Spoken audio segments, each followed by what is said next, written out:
All right, this is If My People, Bible reading part 226. We are in the book of John, the last gospel written around 80 to 90 AD. And we just finished um, we just finished chapter 19 through 22, 23 about Yeshua hanging on the cross and actually the name that was put there on the plate and the disagreements between the four gospels. And the understanding clearly is, since John was the best witness that existed, and he wrote this many years later intentionally. He intentionally put all this in there through the Ruach to let him know what to do. The Ruach knows what to do, um, and comforted him as he wrote this gospel. And if but this is Jesus, King of the Jews.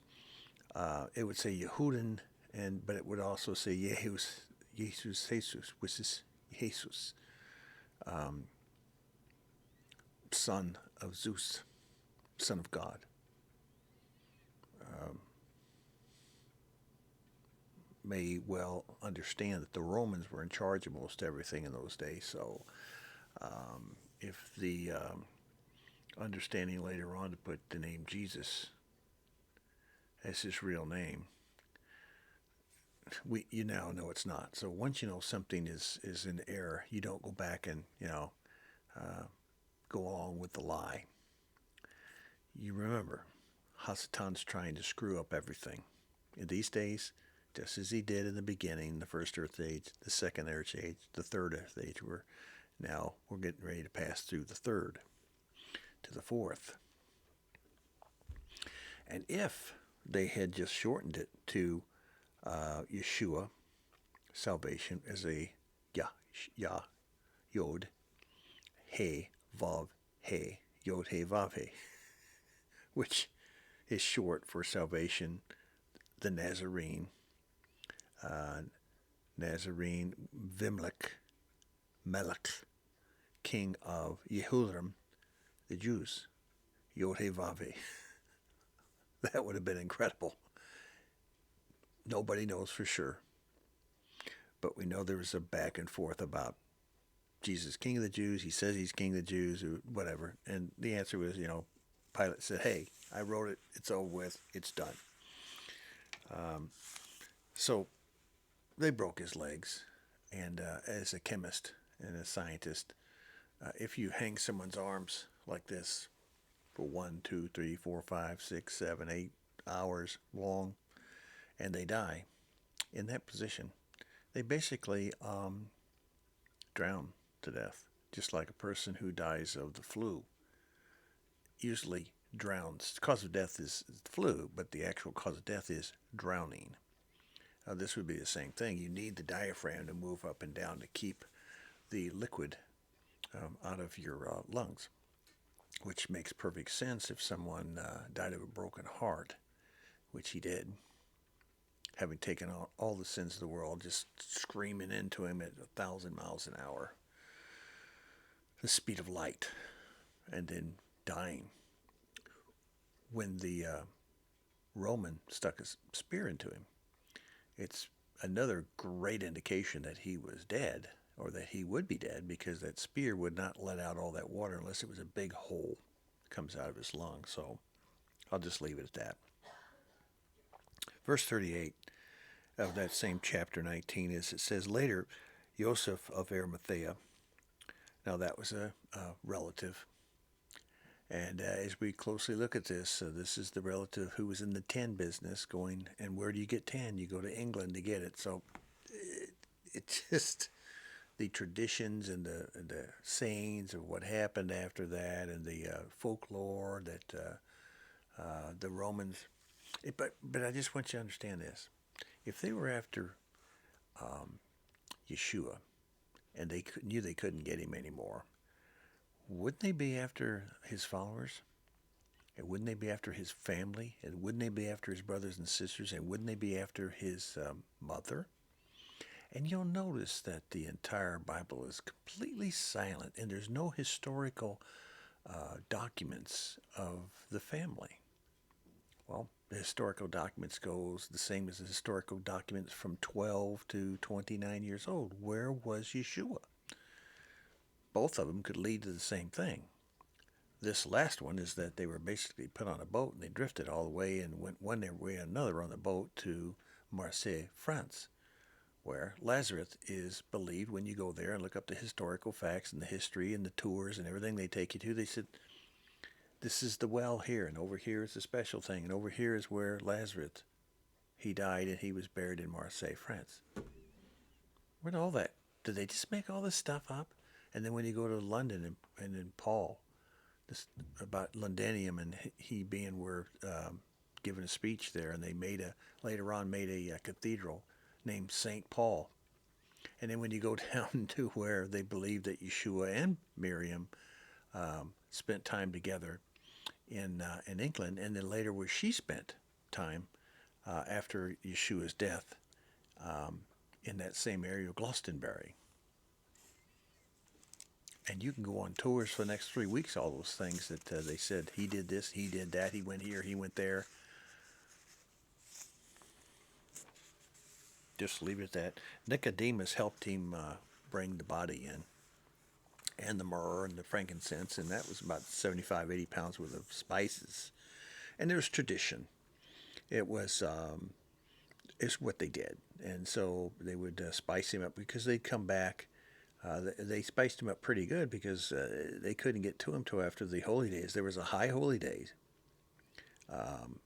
Jewish day of preparation. That would be a Wednesday. Thursday would be a high holy day, and then Friday, Saturday, Sunday, and then Sunday morning at the rising of the sun would be, after 3 days. Well, that certainly beats this Friday afternoon stuff that you try to come up with. 1 hour is Friday and Saturday, and then part of Sunday is 1 hour, and then the sun's rising. What blows it to pieces is so many things. I'm not even going to discuss it. It's so stupid. But chapter 20, verse 1, early in the first day of the week. So it's been 3 days. Thursday, Friday, Saturday. Miriam Magdalene went to the tomb and saw that the stone had been removed from the entrance. And she had gone there early on the first day of the week, which is what? Sunday. Not Monday. Sunday. It was still dark. So Yeshua rose when? In the dark hours of Saturday night. But it was after 12 midnight, so it was the next day. So whether the day began at 6 p.m. Wednesday night, which it did, or 12 midnight, which people argued about. Now we make midnight, 12:01 midnight is the next day, but back then it was 6 a.m. Now how do I know that? Well, because Yeshua wanted to be with them to have a Last Supper and a communion meal and a Passover. He had it in the evening. Okay? So he had it in the evening of Tuesday. And then so the next day would be Wednesday, which is preparation day. So he had it on the preparation day. That's when he wanted to have it. It was actually the evening. So if it was 6:30 at night on a Tuesday, it's really Wednesday morning because it starts in the evening. So there goes that argument that people have and so another 50 or 500 churches can now reconsolidate, that they just come together in unity. But I know I'm not going to get anywhere. Why? Because the Bible makes it clear in prophecy it's not going to happen. I'm not going to do it. You're not going to do it.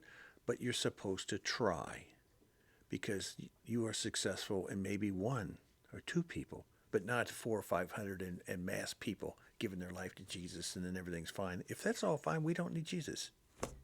He can just stay up there in heaven and we'll take care of it on this end. That's not what happens. It says here, and before you even get to on chapter 20, verse 10, the disciples went back their homes after they found out what happened. He rose from the dead. They went back home. They didn't see him.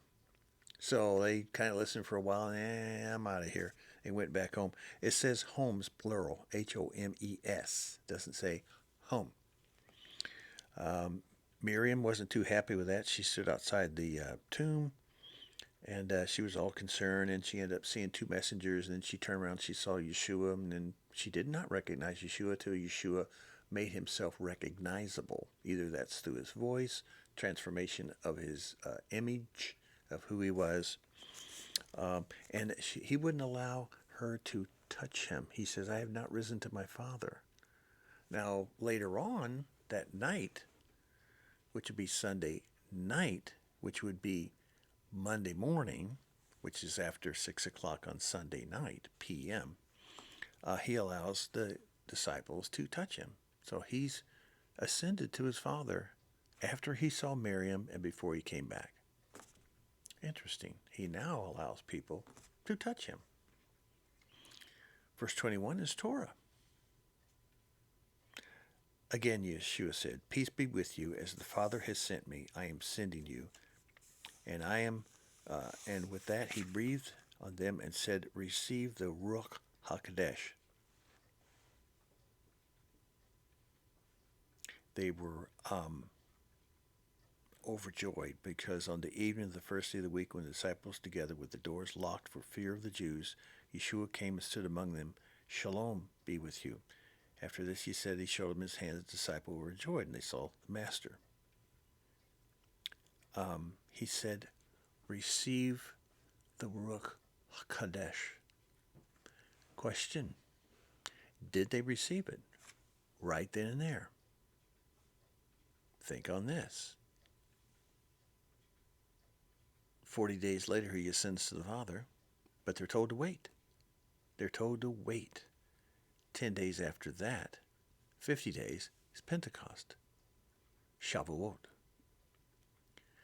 When the 10 Commandments on that particular day were given by Yeshua, Yahweh, to Moses, is the same time that the Ruach HaKodesh came down upon the disciples and all those that were in witness. Okay. Hopefully that solves another couple hundred churches that can all consolidate, now get together again, because all these arguments are right there in the scripture. You don't have to go to the store and buy a bunch of books.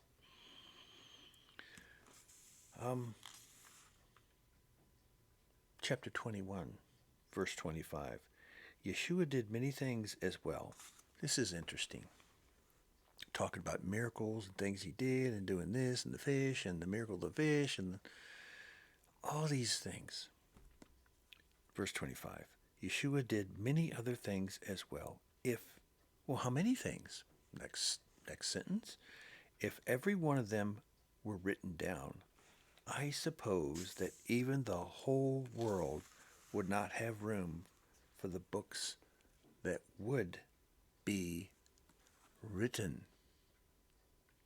So, Yeshua is not here, but we are said, more blessed is he. Now we're back here in chapter 20, verses 28, 29, 30. More blessed are those that believe in me, though they have not seen me, than you, Thomas, Didymus.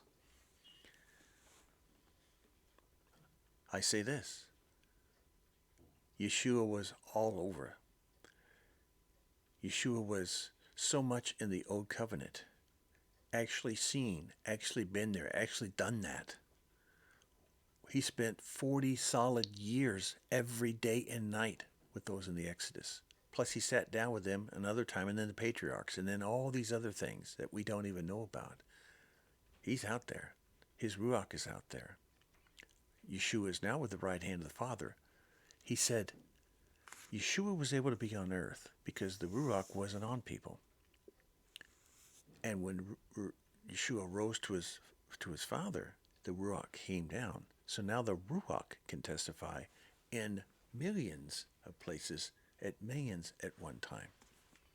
So Yeshua has either been with us or the Ruach has been with us since time began. That's what I'm saying. The Father, we will never see or touch the Father, but if you've seen the Son, you've seen the Father. And there is the book of John. Unbelievable love story.